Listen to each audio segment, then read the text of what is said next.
سلامونه وخت مو په خیر. شبنم وزریم د تیرو نیوز څلرویشت ورځنیو سپورټي خبرونو ته ښه راغلاست. دوشنبه د 1404 هجري لمریز کال د لړم شپږویشتمه او د 2025 زیږدیز کال د نومبر 18مه ده. مننه چې له موږ سره یاست. زموږ پاڼې هرومرو خوښې کړئ. د اولمپیک بدني روزنې او ورزش عمومي ریاست اړوند د کیک بوکسنګ ملي فدراسیون له لوري د هیواد له 31 ولایتونو څخه د 180 ورزشکارانو ترمنځ د دې ریاست په 2500 کسیز ورزشي جمنازیم کې پیل شوې د کیک بوکسنګ 12م پړاو ملي ټاکنیزې سیالۍ د 33 لوبغاړو پر ټاکلو پای ته ورسېدې.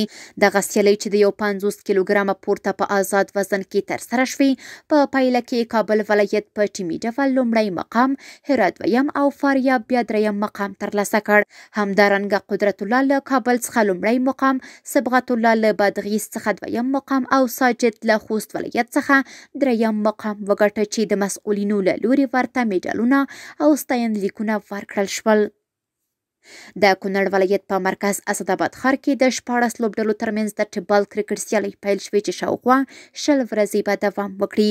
د یادو سیالیو په لومړۍ لوبه کې نومان لوبډلې خپلې سیالۍ نمیر پاچا لوبډلې ته د 6 ویکټو په توپیر ماتې ورکړه او بریا یې په خپل نوم کړه.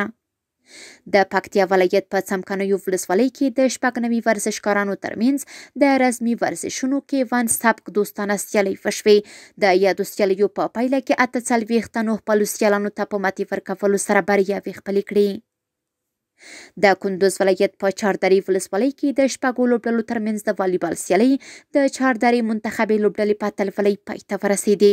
د یادو سیالیو پیلوبه کې چاردرې منتخبې لوبډلې خپلې سیالۍ خان زاخیل لوبډلې ته د 21 امتیازونو په توپیر ماتې ورکړه او اتلولۍ یې وګټله. د سپورت له ډګره وروستی خبر همدا چې د ننګرهار ولایت په شینوارو ولسوالۍ کې د 14 لوبډلو ترمنځ د ټبال کرکټ سیالۍ پیل شوې، چې یوه میاشت به دوام وکړي. د دغو سیالیو لومړۍ لوبه کې اتفاق زلمي لوبډلې د 8 ویکټو په توپیر خپلې سیالۍ شینوارو 11 سټارز لوبډلې ته ماتې ورکړه او د سیالیو لومړۍ بریا یې خپله کړه. سپورټي خبرونه هم دومره وو. په خپل رسنیو باندې فیسبوک، انسټاګرام، ایکس افغاني، ټویټر، یوټیوب او ټیک ټاک زموږ خبرونه خوښئ او موږ تعقیب کړئ. ادرس یې 0 نیوز 24 تر سبانۍ خبرونه د الله پامان.